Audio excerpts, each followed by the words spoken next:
استاد کو سعیدو پر ہے ان کے ساتھ جو شکریہ ہے، یعنی درود و سلام نازل ہو نبی صلی اللہ علیہ وسلم کی آل و اصحاب پر جو حق کی تمام سیڑھیوں پر چڑھے تحقیق کے ساتھ۔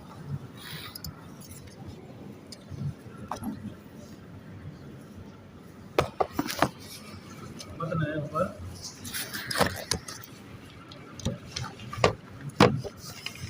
قولوا وسعیدوا فی معارج الحق یعنی بلغوا اقصى مراتب الحق وان الصعود على جميع مراتبه يستلزم ذلك۔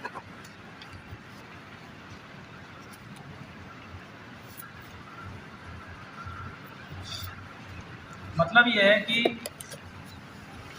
حق کے منتہائے مراتب کو پہنچے، سعیدوا فی معارج الحق، حق کی تمام سیڑھیوں پر چڑھے، مطلب کیا؟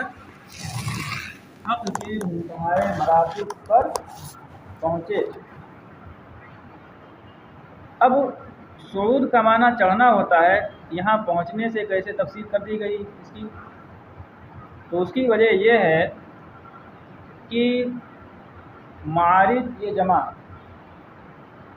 اور مضاف ہے معرف باللام کی طرف، اور جمع کی اضافت جب معرف باللام کی طرف ہوتی ہے تو اس سے استغراق کا فائدہ حاصل ہوتا ہے۔ تو مطلب ہوا کہ حق کی تمام سیڑھیوں پر چڑھے، تمام سیڑھیوں پر چڑھنا یہ ملزوم ہے منتہائے مراتب کو پہنچنے کا، تمام سیڑھیوں پر چڑھنے کو لازم ہے منتہائے مراتب پر پہنچنا۔ کسی کو چھت پر جانا ہو، اس کے لیے جو سیڑھی ہے تمام سیڑھیوں پر چڑھ جائے تو اب منزل پر پہنچ جائے گا کہ نہیں پہنچ جائے گا؟ چھت پر پہنچے گا کہ نہیں پہنچے گا؟ اب کہا جائے کہ تمام سیڑھیوں پر چڑھ گئے، اس گھر کی تمام سیڑھیوں پر چڑھ گیا یعنی چھت پر پہنچ گیا، یہ کہا جا سکتا ہے کہ نہیں کہا جا سکتا ہے؟ تو اس لیے شارح نے سعیدوا فی معارج الحق کی تفسیر کی اس کا مطلب بتایا، یعنی بلغوا اقصى مراتب الحق، یعنی حق کی تمام حق کے منتہائے مراتب کو پہنچے۔ فإن الصعود على جميع مراتبه يستلزم ذلك، اس لیے کہ تمام مراتب پر چڑھنا اسے مستلزم ہے، یعنی پہنچنے کو منتہائے مراتب پر پہنچنے کو کیا ہے؟ مستلزم ہے۔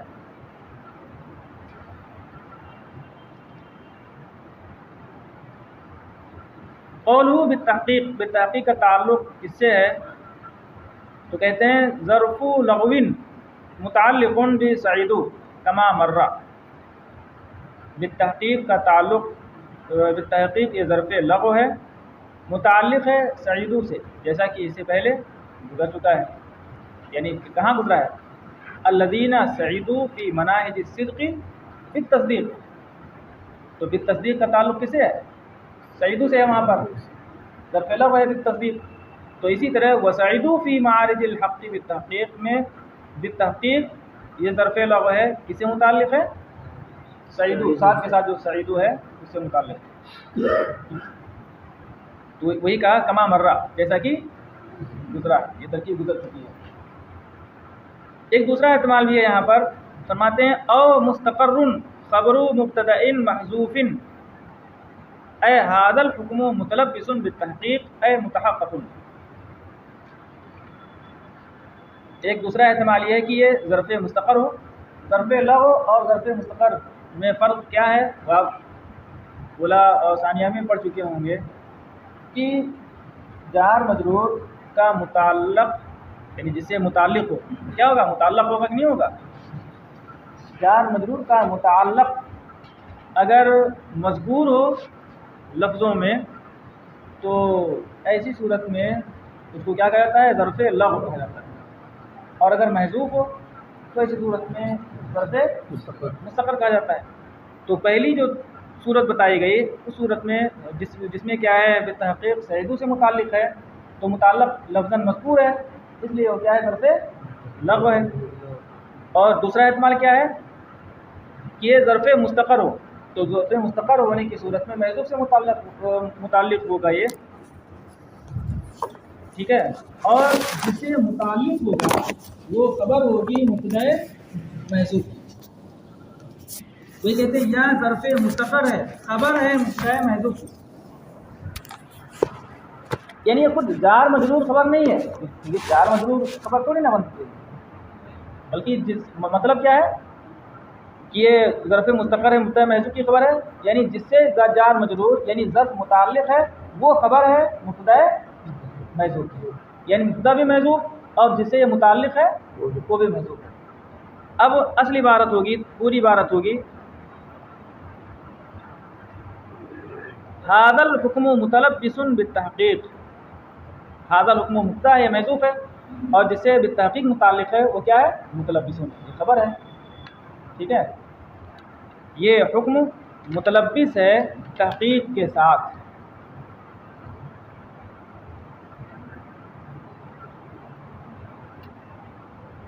تو اب یہ کوئی کہہ سکتا ہے کہ متلبس سے متعلق ہو تو پھر مطلب یہ ہوگا کہ یہ تحقیق کے قریب ہے، تحقیق سے اس کا خلق ہے، تحقیق سے قریب ہے، ٹھیک ہے، اور جب صرف قریب ہونا ثابت ہوگا تحقیق سے تو پھر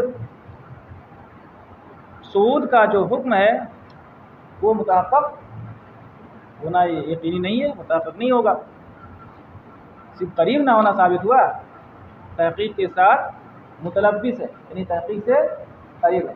تو اس کا جواب دیا کہ یہاں قریب ہونا مراد نہیں ہے بلکہ یہاں مراد کیا ہے؟ متحققن، یعنی یہ کیا ہے؟ یہ حکم یعنی اقصائے مراتب پر پہنچنا، یہ جو حکم ہے یہ کیا ہے؟ متحقق ہے، ثابت ہے، یہ مراد ہے۔ آگے ہے متن وبعد فہذا غایت تہذیب الکلام فی تحریر المنطق والکلام۔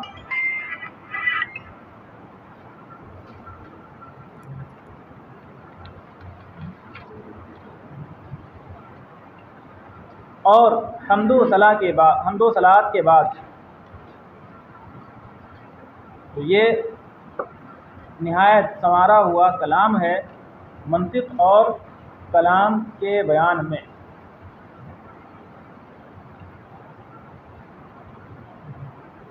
ٹھیک ہے، رہا حمد و صلاۃ کے بعد تو یہ نہایت سنوارا ہوا کلام ہے منطق اور کلام کے بیان میں۔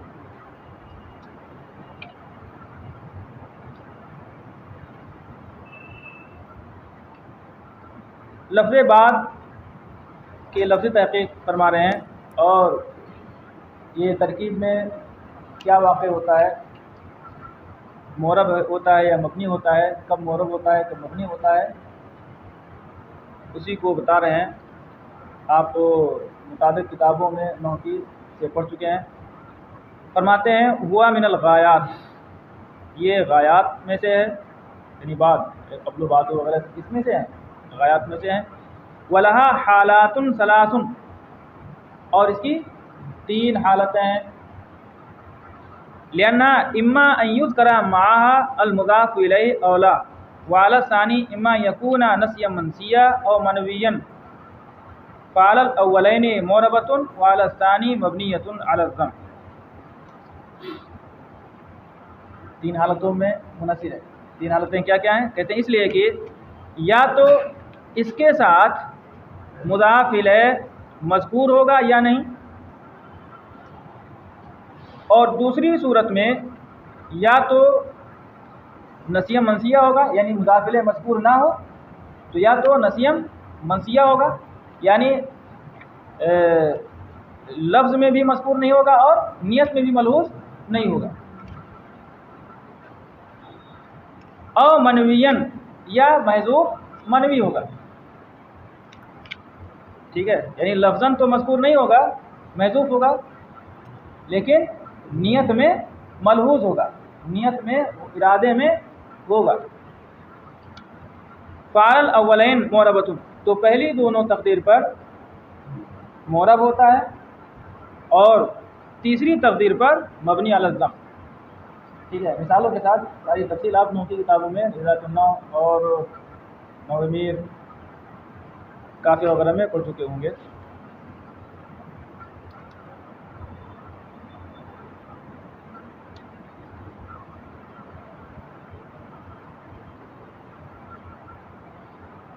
قوله فهذا الفاء اما على توهم اما او على تقديرها في نظم الكلام. پہلے اما ہے پھر اس کے بعد اما ہے.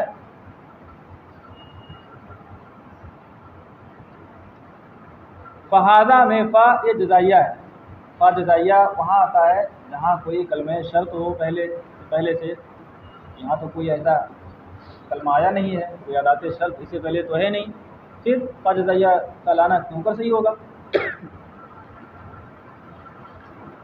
تو اسی کا جواب دیا کہ فا یا تو اما کے توہم کی بنیاد پر ہے، یعنی فا اس وجہ سے لایا گیا کیونکہ عام طور پر خطبے کے بعد حمد و صلات کے بعد کلمہ شرط اما کو ذکر کیا جاتا ہے. عادتاً حمد و صلات کے بعد حرف شرط اما کو ذکر کیا جاتا ہے، اس پر عادت جاری ہے.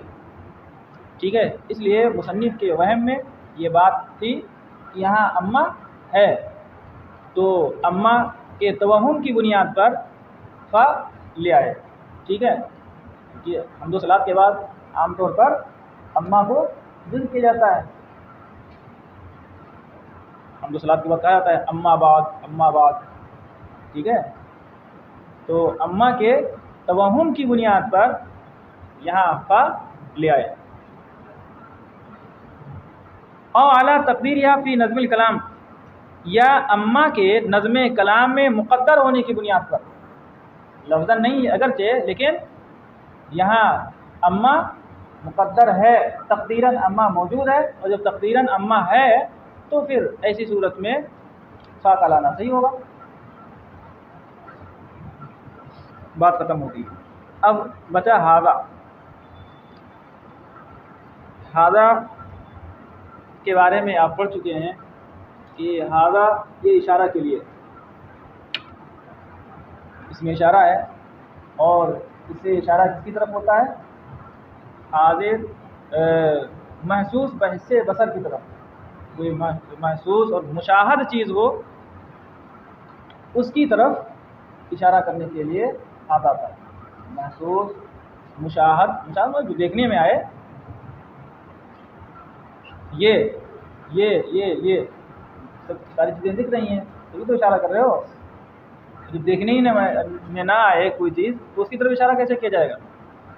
نہیں نہ ہو سکتا ہے. تو ہاذا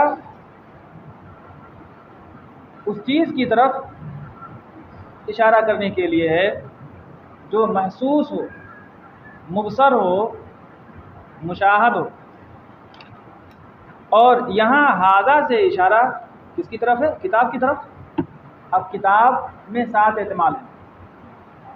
کتاب سے مراد یا تو نقوش ہیں، نقوش مطلب تحریر، قلم سے جو ثبت کیا جائے کاغذ پر اس کو کیا کہتے ہیں؟ نقوش. ٹھیک ہے، جو آپ دیکھ رہے ہیں یہ سب کیا ہے؟ نقوش ہے. تو کتاب سے مراد یا تو نقوش ہے یا تو الفاظ ہیں. ٹھیک ہے، اور یا تو معنی. نقوش الفاظ پر دلالت کرتے ہیں، الفاظ معنی پر دلالت کرتے ہیں.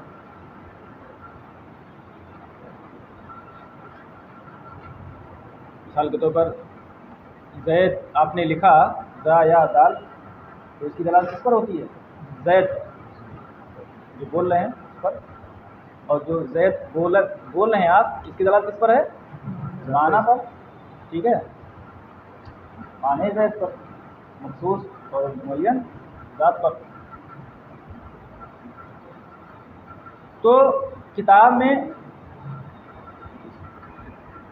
کیا کیا احتمال ہے؟ یا تو کتاب سے مراد نقوش ہیں، یا الفاظ، یا معنی، یا ان میں سے ہر 2 کا مجموعہ. تو 3 صورتیں مزید ہو جائیں گی. کتنی صورتیں ہو جائیں گی؟ 6 صورتیں. یا تینوں کا مجموعہ. کتنی صورتیں ہوئی؟ 7 اور میں سے کسی کی طرف بھی ہاذا سے اشارہ صحیح نہیں ہے. ہاذا کا مشابہ لے کسی کو بنانا صحیح نہیں ہے. معنی کی طرف اس لیے نہیں کیونکہ معنی یہ محسوس اور مشاہد نہیں ہے. ارے آپ کے دل میں ذہن میں کیا ہے اس کو ہم دیکھ رہے ہیں, اس کی طرف اشارہ کر سکتے ہیں کہ ہاں یہ آپ کے ذہن میں ہے؟ نہیں نہ ہو سکتا ہے.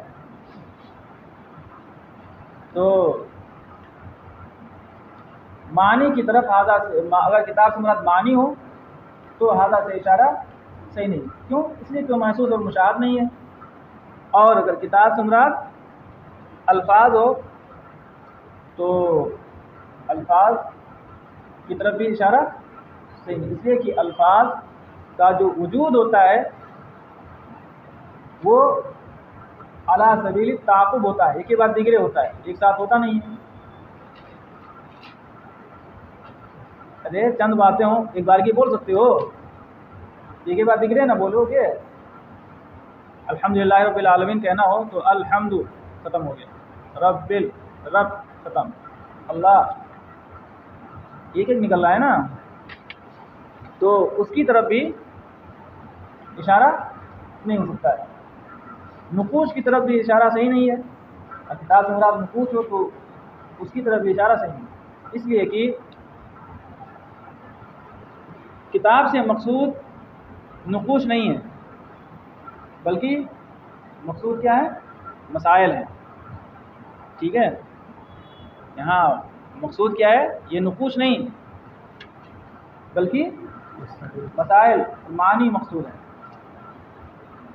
اور جب ان تینوں میں سے ہر ایک کی طرف انفرادی طور پر ہاذا سے اشارہ صحیح نہیں ہے, کتاب سے مراد جب ان تینوں میں سے کوئی ایک ہو انفرادی طور پر تو اس کی طرف اشارہ صحیح نہیں, تو ہر دو کے مجموعہ کی طرف بھی اشارہ صحیح نہیں ہوگا اور تینوں کے مجموعہ پر بھی اشارہ صحیح نہیں ہوگا. تو پھر یہاں ہاذا کا لانا کیسے صحیح ہوا؟ تو کہتے ہیں ہاذا اشارۃ الی المرتب الحاضر فی الذہن من المعانی المخصوصۃ المعبرۃ عنہا بالالفاظ المخصوصۃ او تلک الالفاظ الدالۃ علی المعانی المخصوصہ. جواب یہ ہے کہ ہاذا سے یہاں اشارہ مرتب حاضر فی الذہن ہے. ہاذا سے اشارہ کس کی طرف ہے؟ مرتب حاضر فی ذہن کی طرف ہے. اب مرتب حاضر فی ذہن سے مراد یا تو معنی مخصوصہ ہیں یا تو وہ معنی مخصوصہ ہیں جن کی تعبیر کس سے کی جاتی ہے؟ الفاظ مخصوصہ سے. ٹھیک ہے, یا وہ الفاظ ہیں جو معنی مخصوصہ پر دلالت کرتے ہیں. ہاذا سے اشارہ کس کی طرف ہے؟ مرتب حاضر فی ذہن کی طرف ہے. مصنف کتاب لکھنے جا رہے تھے تو پورا خاکہ ذہن میں معنی موجود تھے کہ نہیں موجود تھے؟ ذہن میں جو معنی تھے مرتب تھے کہ نہیں تھے؟ تو ہاذا سے اشارہ مرتب فی ذہن کی طرف ہے, یعنی وہ معنی مخصوصہ جن کی تعبیر کس سے ہوتی ہے؟ الفاظ مخصوصہ سے, یا وہ الفاظ مخصوصہ جو معنی مخصوصہ پر دلالت کرتے ہیں. پھر لے دے کے بعد پھر وہی آئی کہ معنی تو غیر مشاہد غیر مفسر ہیں, محسوس ہے ہی نہیں, تو پھر کیسے اشارہ صحیح ہوگا؟ تو اس کا جواب یہ ہے کہ ہاں اگرچہ معنی غیر محسوس ہیں غیر مشاہد ہیں لیکن کبھی کبھار غیر محسوس کو محسوس کے درجے میں اتار لے جاتا ہے غایت وضوح کی وجہ سے, یہ بتانے کے لیے کہ یہ غیر محسوس چیز ہے وہ ظہور میں کس کی طرح ہے؟ محسوس کی طرح ہے. جیسے جو محسوس ہے بالکل ظاہر ہے، ہم اس کا انکار نہیں کرتے ہیں کہ ایک انسان ہے، ٹھیک ہے. ایسے ہی اگر کوئی غیر محسوس چیز ہو اور وہ ظاہر ہو تو ظہور میں محسوس کے ساتھ مشابہت کی وجہ سے اس کو کس کے درجے میں اتار لیا جاتا ہے؟ محسوس کے درجے میں. اور جب غیر محسوس کو محسوس کے درجے میں اتار لیا جائے تو اس کی طرف اشارہ آدھا سے نہیں ہوگا.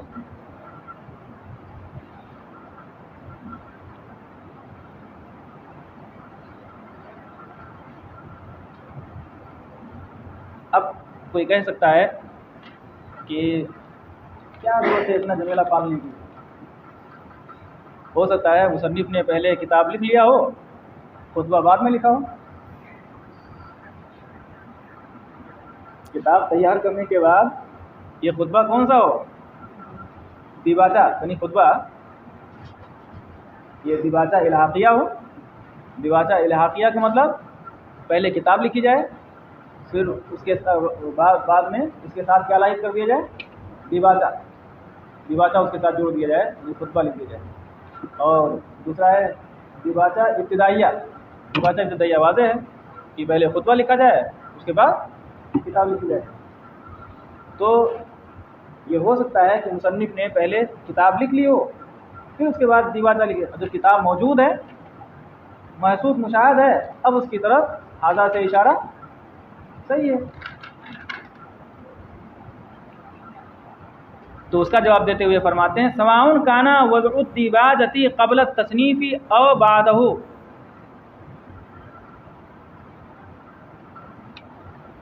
خواہ دیباچہ کی وضع تصنیف سے پہلے ہو یا تصنیف کے بعد میں ہو، دونوں صورتوں میں ہاذا سے اشارہ کس کی طرف ہے؟ مرتب حاضر کی ذہن کی طرف ہے.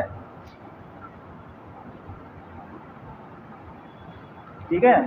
اس سے کوئی فرق نہیں پڑتا ہے کہ کتاب پہلے لکھی گئی ہو اور خطبہ بعد میں لکھا گیا ہو، یا خطبہ پہلے لکھا گیا ہو کتاب بعد میں لکھی گئی، چاہے خطبہ الحاقیہ ہو یا ابتدائیہ، اس سے کوئی فرق نہیں پڑتا ہے. کیونکہ ظاہر سی بات ہے کتاب موجود بھی ہو تو اس صورت میں بھی وہی احتمالات نہ ہوں گے، یا تو آپ اس سے الفاظ مراد لیں گے، یا نقوش مراد لیں گے، یا معنی مراد لیں گے. اور ظاہر سی بات ہے نقوش لے نہیں سکتے کیونکہ وہ مقصود اصلی ہے نہیں بلکہ مسائل ہیں. اور الفاظ مرتبہ اور معنی مرتبہ کا وجود خارج میں ہوتا نہیں ہے. الفاظ موجود ہوتا ہے لیکن ایک ہی بات ذکر ہوتا ہے. کہتے ہیں خواہ دیباچہ کی وضع تصنیف سے پہلے ہو یا بعد میں، اس لیے کہ الفاظ مرتبہ کا وجود خارج میں نہیں ہوتا ہے اور نہ ہی معنی کا وجود خارج میں ہوتا ہے. بات ختم ہو گئی. کہتے ہیں فَإِنْ كَانَتِ الْإِشَارَةُ إِلَى الْأَلْفَاظِ فَالْمُرَادُ بِالْكَلَامِ الْكَلَامُ اللَّفْظِي.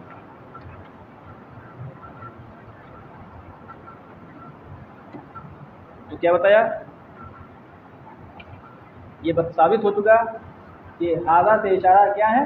یا تو معنی مخصوصہ کی طرف ہے یا الفاظ مخصوصہ کی طرف ہے. ٹھیک ہے.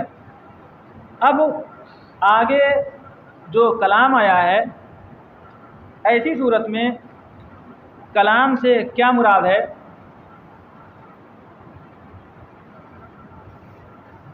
تو اس کو بتا رہے ہیں کہ کہتے ہیں فَإِنْ كَانَتِ الْإِشَارَةُ إِلَى الْأَلْفَاظِ فَالْمُرَادُ بِالْكَلَامِ الْكَلَامُ اللَّفْظِيُّ وَإِنْ كَانَتِ إِلَى الْمَعَانِ فَالْمُرَادُ بِهِ الْكَلَامُ النَّفْسِي الَّذِي يَدُلُّ عَلَيْهِ الْكَلَامُ اللَّفْظِيُّ. تو اگر ہاذا سے اشارہ الفاظ کی طرف ہو، یعنی وہ بعدوں کے بعد جو ہاذا آیا ہے، ہاذا سے اشارہ کس کی طرف ہو؟ الفاظ کی طرف ہو، تو کلام سے مراد کلام لفظی ہو. ظاہر بات ہے دونوں میں مطابقت ہونا چاہیے کہ نہیں ہونا چاہیے؟ ہاذا کا جو مشان ملہ ہے اور جو آگے کلام آیا ہے اس کلام میں. ٹھیک ہے. اب اگر ہادہ سے اشارہ الفاظ کی طرف ہو تو کلام سے مراد کہاں کلام؟ غایت تہذیب الکلام. وہاں کلام سے مراد کون سا کلام ہوگا؟ کلام لفظی. اور اگر اشارہ معنی کی طرف ہو تو کلام سے مراد کلام نفسی ہے جس پر کلام لفظی دلالت کرتا ہے. ٹھیک ہے. کلام نفسی ہے جو دل اور ذہن میں ہوتا ہے وہ کیا ہے؟ کلام نفسی ہے. ٹھیک ہے. اور اس کلام نفسی پر کلام لفظی جو آپ بولتے ہیں وہ دلالت کرتا ہے.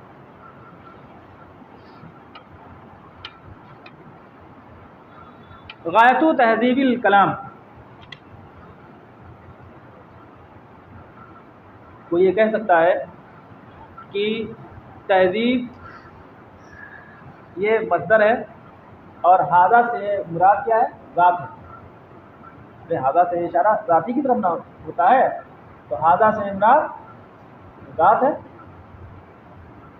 اور تہذیب مصدر ہے. مصدر وصف محض ہوتا ہے. وصف محض کا عمل ذات پر نہیں ہوتا.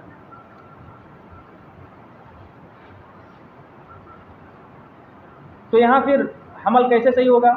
ارے ہادہ مبتدا ہے اور تہذیب خبر ہے کہ نہیں ہے؟ غایت تہذیب الکلام خبر کا عمل مبتدا پر ہوتا ہے. زید عالم کہا جاتا ہے. عالم کا عمل جو خبر ہے مبتدا پر ہے کہ نہیں ہے؟ تو یہاں حمل مصدر کا ذات پر صحیح نہیں ہے. تو پھر کیسے ہے؟ تو کہتے ہیں حملہ علی ھذا اما بناء علی المبالغۃ نحو زید عدل. اس کا حمل ھذا پر حملو یعنی تہذیب کا حمل غایت تہذیب کا حمل ھذا پر یا تو مبالغہ کی بنیاد پر ہے یا تو کس کے طریقے پر ہے؟ مبالغہ کے طریقے پر. جیسے زید عدل کیونکہ یہ بہت زیادہ مہذب شائستہ اور سنوارا ہوا کلام ہے اس لیے سراپا تہذیبی کہہ دیا ہے. ٹھیک ہے.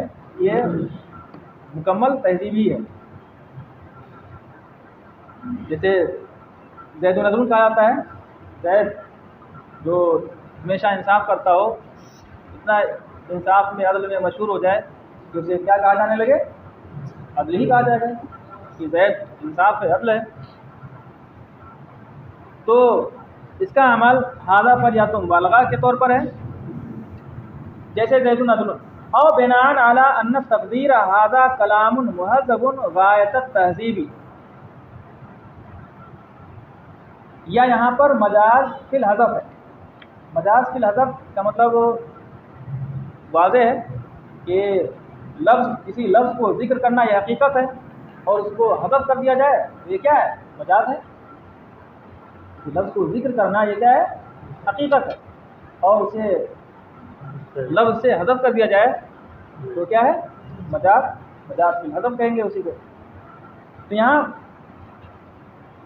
ایک دوسرا احتمال یہ ہے کہ مجاز فی الحذف ہو اور تقدیر یہ ہوگی پوری عبارت یہ ہوگی ھذا کلام مہذب غایت التہذیب.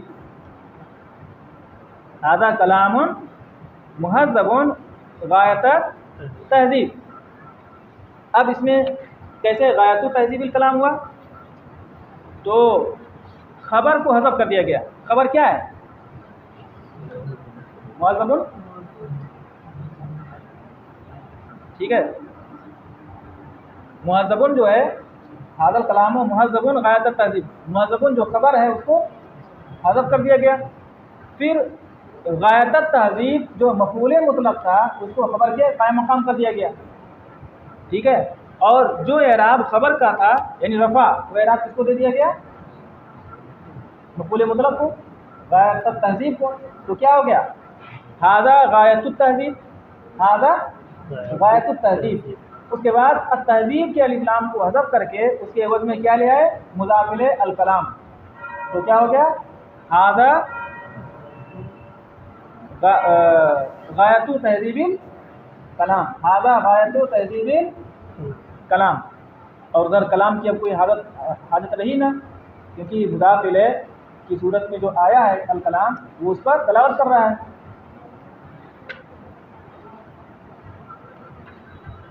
کہتے ہیں او بنان علی ان التقدیر، یا تہذیب کا عمل حاضہ پر اس بنیاد پر ہے کہ تقدیر ہے حاضل کلام مہذب غایت التہذیب، تو خبر کو حذف کر کے مفعول مطلق کو خبر کے قائم مقام کر دیا گیا، اور مجاز حذف کے طریقے پر طور پر اس کے اعراب کے ساتھ اسے معرب کر دیا گیا.